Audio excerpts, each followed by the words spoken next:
So for more on this, let's bring in Colorado Republican Congressman-elect Ken Buck. Good to have you, sir. So the Wall Street Journal editorial board has this headline this morning: who's crazy enough to be a Republican speaker? And a little tongue-in-cheek there, but I do think people look at this and think this seems like an impossible job anyway. What do you expect to happen in 2 hours from now?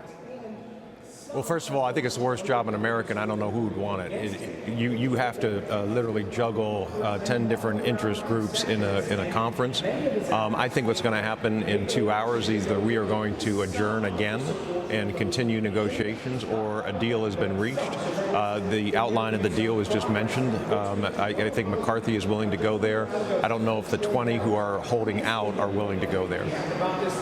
Sir, I want to go back to Sean's interview last night with the Colorado Congresswoman-elect Lauren Boebert, who barely won her re-election battle there. This thing was hot. It went on for 10 minutes. Another sample of that right now from last night. Well, Sean, he needs 218, and he does not have 218. We've been trying to work this out. I have seen the broken trust. I have seen the lack of accountability. Well, we are getting phone calls saying that we need to stop this. Kevin does not have the votes for speaker, period.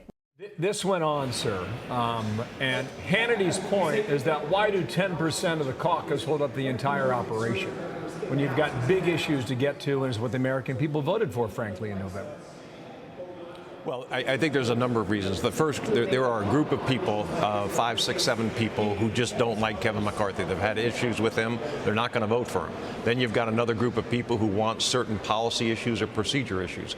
So you add that together with a very small majority, and you end up with this stalemate. I think that what has to happen is either Kevin has to reach an agreement with these folks at some point early today, or we need to move on and try to find a consensus candidate that those 5 or 6 can agree to. But in a small majority, a group of 20 can control. Let me ask you something. So we understand from a couple of different sources that the Kevin McCarthy camp believes that they have made progress overnight with some sort of agreement. Maybe it's not enough, but do you have any insight into that? Can you tell us if that would maybe get you maybe halfway towards the goal of getting to those 10? Out of 20. Yeah, I think that's a great point. I think there is an agreement. I think it's a reasonable agreement, and I think what's holding it up right now is there's sort of a blood oath between the 20 that they won't move until they're all ready to move. And so even though 9, 10, 11 of them may agree to this compromise that's been reached, I don't think that they will all move until they're all ready to move. Mm-hmm. You said something there a moment ago, and Mick Mulvaney kind of said it too on another network, describing this personality issue that the 20 have with McCarthy. Is it really just personality, or is it on some measure of conservative principles? Well, there are some that are basically conservative principles. They want to have a term limit vote. They want to have a balanced budget vote. Others have just had, Kevin McCarthy's PAC play in their primary, and they're very mad about the fact that he has tried to stop conservatives from winning and coming to Congress.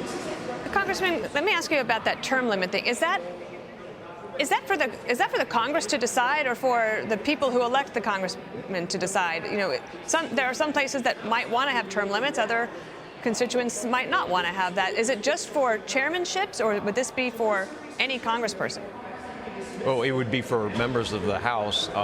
It's ridiculous because the Senate isn't going to pass it. Right. The president isn't going to sign it. So it really doesn't make much difference. It's more of a messaging bill, I assume. I'm not one of the people that's demanding that, but it's one of the messaging bills that some of the members want to put forward. Yeah. And messaging bills, you know, it's one of those things that you go back over the last several years where Republicans say that, you know, that there's not enough fight, but what you just pointed out is the Senate will never pass that. So you can have a messaging bill, you can say that till you're red in the face, but it's not, if it doesn't make a bit of difference, then you're wasting the American people's time. Not you, sir. I'm just saying that overall, that this fight is something that is a little bit pointless, and maybe it can get solved today. Your prediction, does it get solved today, or do you vote into the weekend? I think we probably vote into the weekend. Even if we had a solution today, it would take a period of time to get those votes to occur. But I think, you know, one of the points that this group of 20 makes, and it's a valid point, this place has been broken. We've been spending too much money. We need to make change. If it takes us a few days to make change, it's worth it if in the long run, in the next year, year and a half, we're able to show the American people that we have better policies as a result. Yeah.